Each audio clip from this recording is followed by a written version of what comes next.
Yeah, the New Orleans Saints went out there and they signed Jamaal Williams. They've got Alvin Kamara. But I'll tell you this, Kendre Miller, their 2023 third-round draft pick, is going to be real tough to keep off the field. We got all of that and a little bit of lagniappe for you on today's episode of Locked On Saints.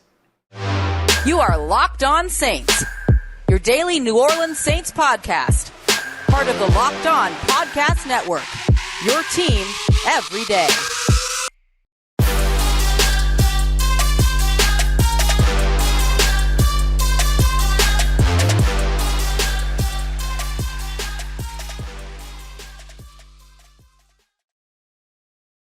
What is good, Who Dat Nation and Who Dat family? Welcome into another live episode of Locked On Saints, your daily podcast covering your favorite team, the New Orleans Saints, part of Locked On Podcast Network, your team every day. Thanks so much as always, making Locked On Saints your first listen of the day every day. Don't forget you could subscribe and follow for free on YouTube or wherever you get your podcast so you never miss a daily episode. And of course, I am your host, Ross Jackson, at Ross Jackson Nola on Twitter, your New Orleans Saints expert, credential member of the media, senior writer and reporter over at Saints News Network, Sports Illustrated's Fan Nation site covering the New Orleans Saints. You can also find me Tuesdays in the Locked On NFL podcast and here with you every single Monday through Friday on Locked On Saints. And two-a-days continue to roll along here, at least the last two-a-day for this week, because Jazz Fest is this weekend as well. So we're hanging out. We're going now into our third installment of our live evening shows as we're breaking down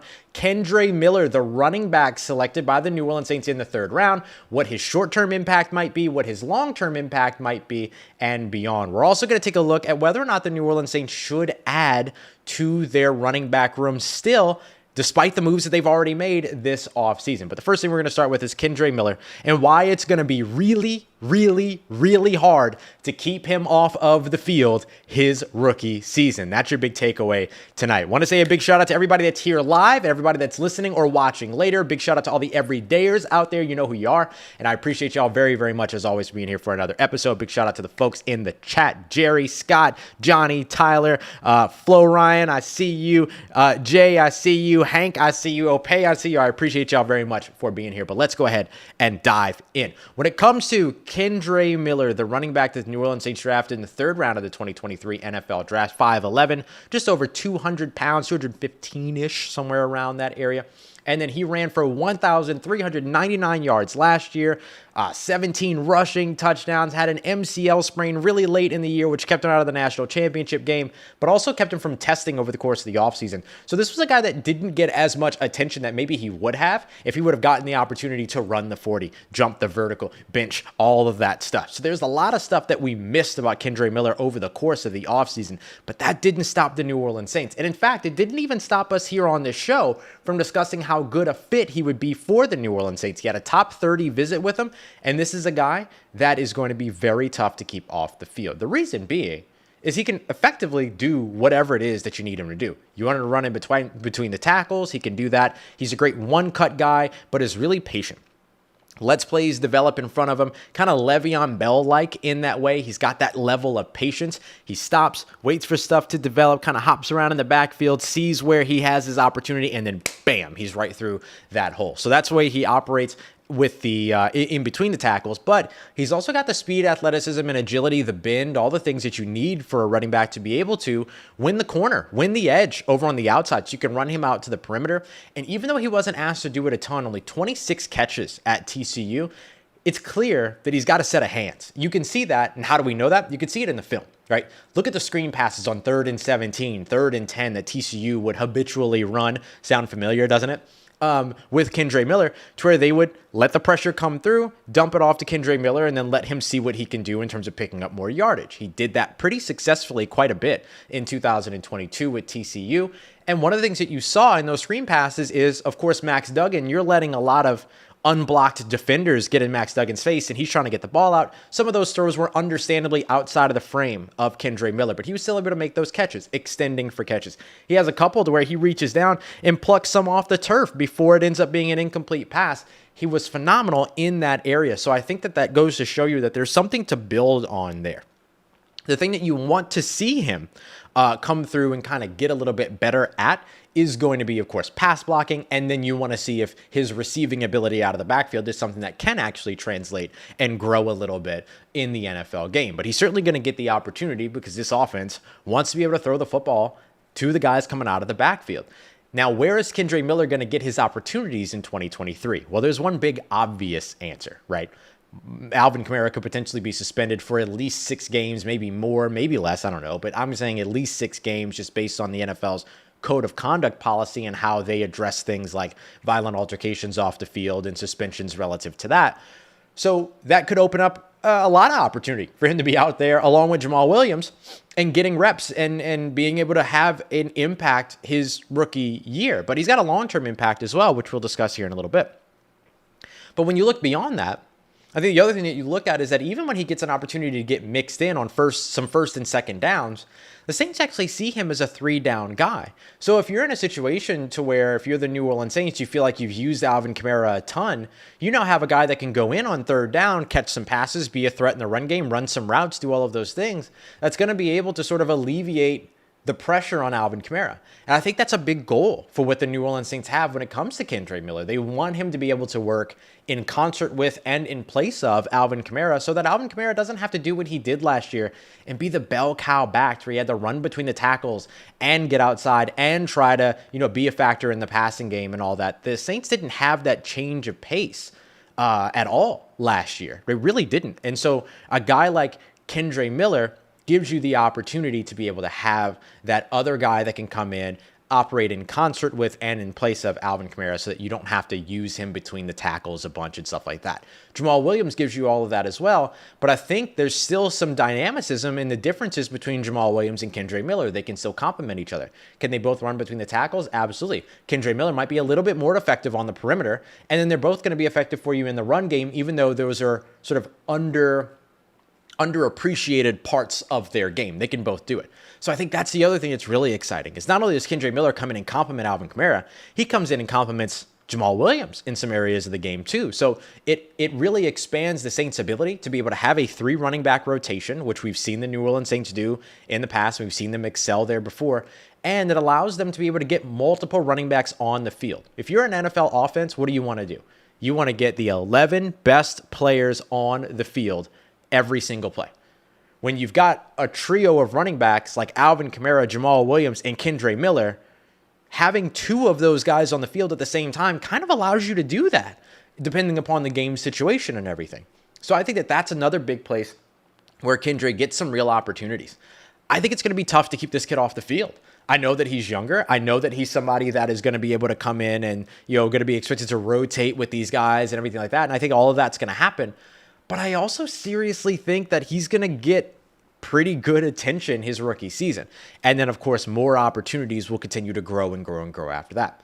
The other thing that I'll highlight that I think sets Kendre Miller apart to the point where you will want to give him opportunities in his rookie season is that he's only 20 years old. And he's not coming off of debilitating injuries. I mean, we all got super excited. I was the president of the Keep Tajay Spears in New Orleans fan club, but a big reason why the Saints probably didn't draft him is that he's got 2 ACL injuries in his history. Kendre Miller has no such injuries. Yeah, he's got an MCL sprain, but I've probably sprained my MCL walking downstairs before. Now, that's not necessarily a fair comparison, but you know what I mean. So I think that when you look at where Kendre Miller is, there's a lot of opportunity for him to develop. But if he's going to develop, one of the best ways to do that is to get him involved and get him out on the field.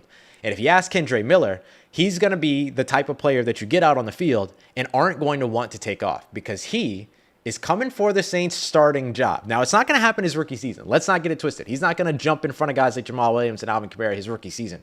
But what about his long-term impact? What about the outlook for him 2-3 years down the road? Well, if Kendre Miller has his way, we'll be talking about him as the lead back in New Orleans for a long time. We got that coming up for you as we continue on with today's episode of Locked On Saints, part of Locked On Podcast Network, your team every day. In today's episode of Locked On Saints, brought to you by our friends over at Built Bar, the best tasting protein bar on the entire planet. I don't care what you say. Name a protein bar. Go ahead. Nope, Built Bar is better. Name another one. Nope, Built Bar is better. If you don't know, You're about to know. Head over to Built.com today and you can try all of their incredible flavors like mint brownie, which is my favorite. There's also like peanut butter brownie. They have a peanut butter puff bar for all you Fluffernutter sandwich fans out there. It's such a weird word to say on a podcast, I feel like.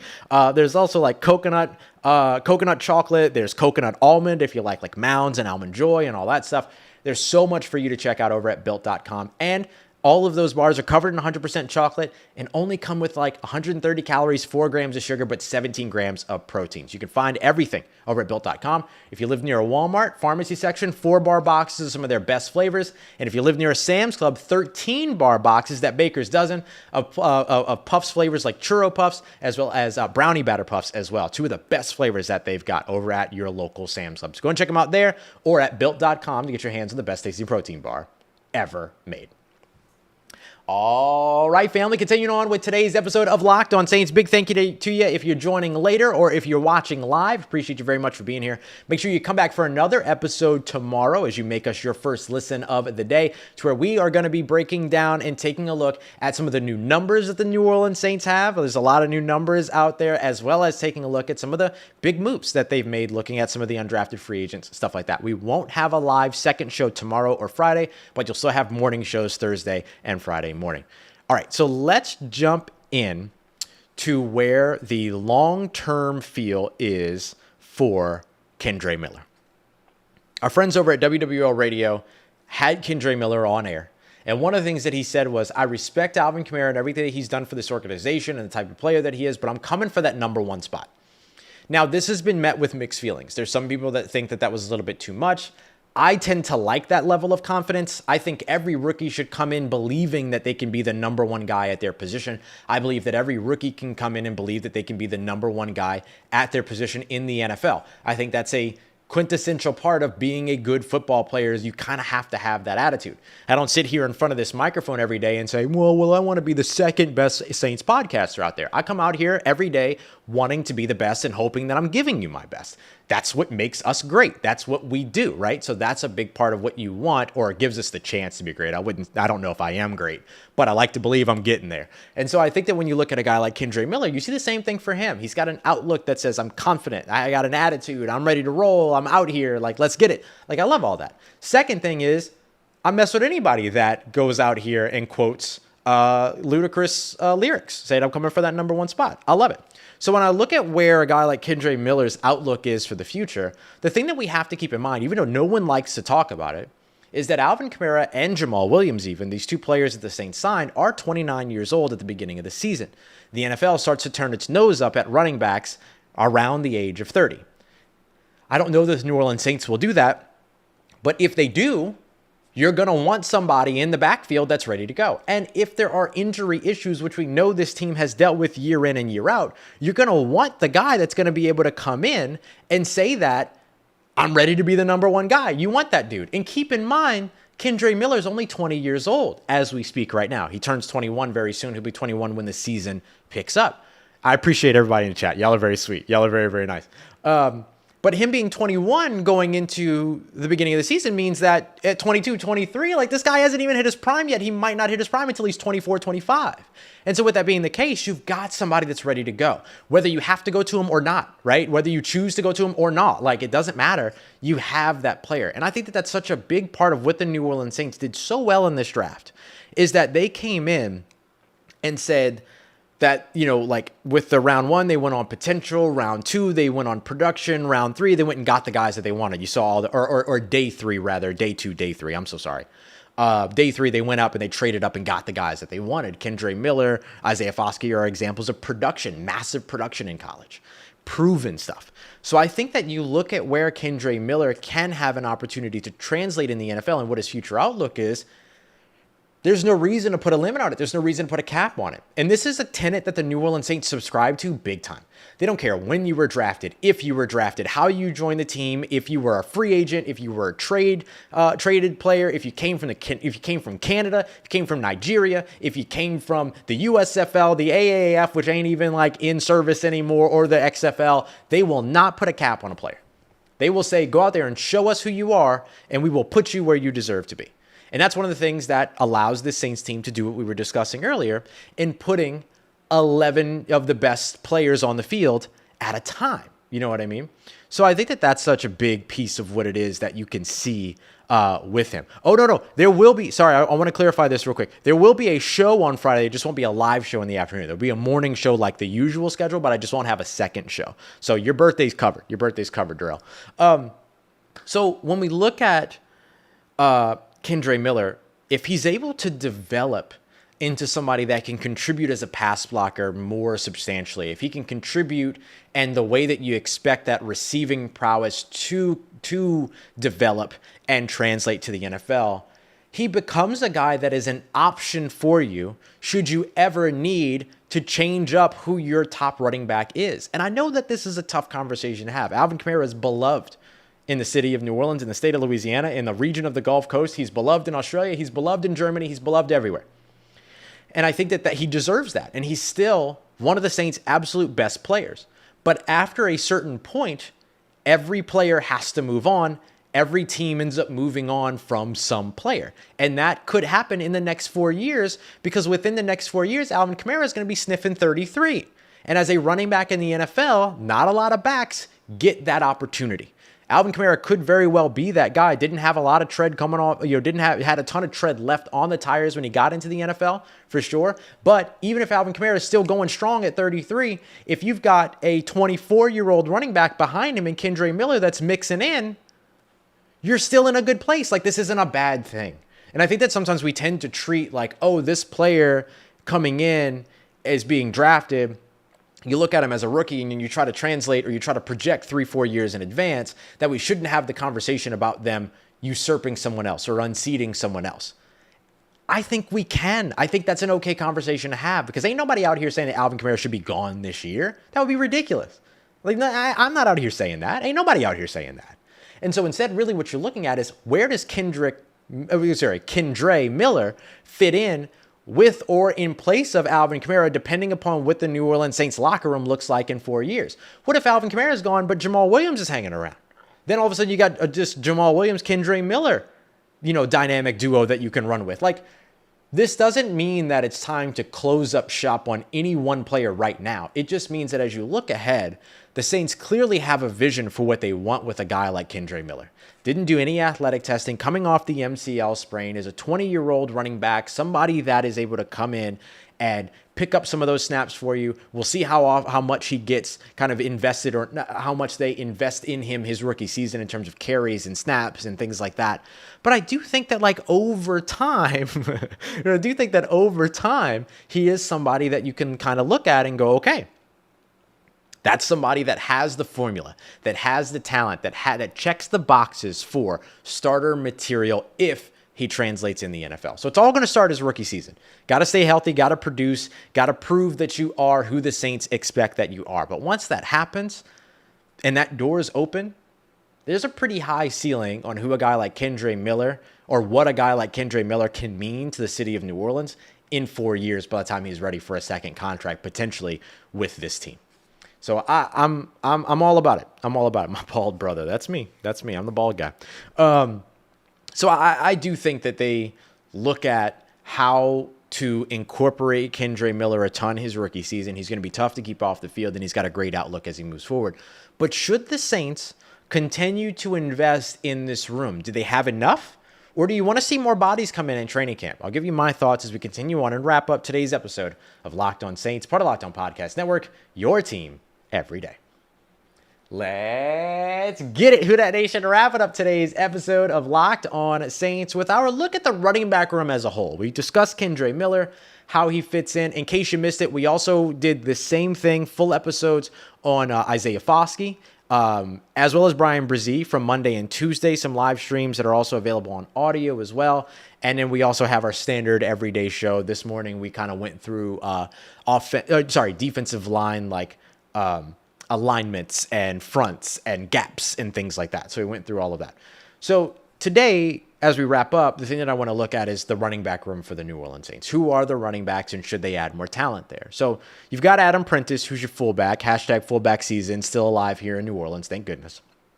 Then you also have Alvin Kamara, Jamaal Williams. Now you've got Kendre Miller, but Eno Benjamin is still in this room as well. Let's not forget him. Derek Gore was on the roster up until like yesterday. They ended up moving on from him. Jake Luton also ended up moving on from him. That's why I said Jamaal Williams. I mentioned Jamaal Williams. He's still there.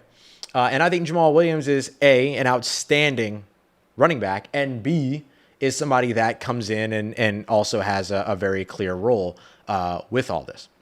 So there's a whole bunch of good stuff there. If you want to, sorry, somebody's asking in the chat about Lou Hedley. I love Lou Hedley. I spoke about him in my Tuesday morning episode breaking down the UDFAs. You can find that there. So I look at where the Saints running back room is, and I think, look, if they still wanted to bring in some other players for training camp, I think it's a good idea. But it might not necessarily be a thing that where you go out and you bring in some veteran running backs in the hopes of them actually challenging for a roster spot. I think to a certain extent, there's value in bringing in some veteran running backs so that you're not running Alvin Kamara, Jamaal Williams, and Kendre Miller to death before the season begins. I think that's what ends up actually being the value of having more running backs in camp. So don't be surprised if the Saints do add some more running backs to their room. I think no matter what, you're going to see guys like Alvin Kamara, see guys like Jamaal Williams, see guys like Kendre Miller getting their run in at practice and at training camp every single day. But I do think that after a certain point, like actually having another guy that you can roll in and take a little bit, hey, Alvin's going to take a little bit of a light day today. He's going to get a veteran day on this day. And we have, Malcolm Brown who's going to come in and do some stuff. Like, I don't think that's a bad idea. I think that's a good idea. And look, I also think that anytime that you can add competition to a room, no matter how good that room is, it just makes the room better. So even if you do bring somebody in and you're like, okay, well, that guy's really here as a training camp body to kind of help, have multiple running backs for multiple teams, but also give these guys some breaks and spell them every now and then. I don't think that's a bad thing. But I also think, look, anytime that you add a running back to a room, the other running backs are kind of looking. And they're like, who is she? Who is he? What are you doing here? And then they're kind of wanting to, step up a little bit and make sure nobody forgets them. You know what I mean? And so I do think that level of competition is still important. And I think it's important to breed that. We've seen Dennis Allen do this a ton. We've seen him do this a ton. He did it with, he did it in the wide receiver room last year. He did it in the cornerback room last year when he drafted Alontae Taylor and then just straight up like a G just sat there and was like, well, you know what? You want some competition? Bring in some competition. I think you could say the same thing at the running back spot. I think the linebacker spot could use it. I think that the tight end spot could use it. I think the defensive tackle spot could use it. Bring them all in. Bring them out, bring them out. Like, I'm all about all that. So I love competition. I love some competition. And so I'm all really about all that. And and Nisbo asks a really great question here. Can you really run a 20-year-old in the dirt? You're right. I mean, maybe you don't, but do you risk it? I mean, you know what I mean? So, like, you're still having somebody in there to kind of spell them every now and then, knowing that, like, those are probably going to be your three guys on the roster going into 2023. That makes sense. And maybe you keep four. Maybe you also hold on to Eno Benjamin. Or the Alvin Kamara suspension becomes official, and then Eno Benjamin becomes a pass-catching back out of the backfield. Like, there's a bunch of different ways that they can go about it. So, yeah, you might not run Kendre Miller into the ground. I'm sorry, Kendre. I didn't mean to. I'm sorry. But I do think that there is something to that, right, of having that level of competition. So I think all of that to say that, like, if the Saints add to the running back room, A, don't be surprised. But then B, it's not a bad thing. Like, developing that competition, harnessing that competition, sort of, doing all that. And then again, having the guys that can kind of spell some of these folks so that they're not being overrun during training camp, I do think is an important one. So there's a lot of, I like the word that Jahin uses here. There's a lot of motivation in the running back room. That's exactly it. So I love all that. And look, I think that there's a lot of opportunity to see Alvin Kamara and Kendre Miller on the field at the same time, to see Jamaal Williams, Kendre Miller on the field at the same time, to see Jamaal Williams, Alvin Kamara on the field at the same time. So I think there's value in that too, to where you're bringing in another running back because these two are working with the first team because you want to see them together. And then you've got a second team guy and maybe you want two people in that second team and then you need another third team person. Like, it's another reason to go and add another body at the position. So, and we know that the Saints have always brought in veteran running backs and veteran linebackers as well. That those are always things that they do. So, all right, go ahead and drop your questions in the chat because in tomorrow's morning episode, I'll spend the third segment answering some of these questions. I'm going to answer one of them that just came up because I've answered this question a ton. Dre Day, who asked about the update on Smoke Monday. He was on injured reserve.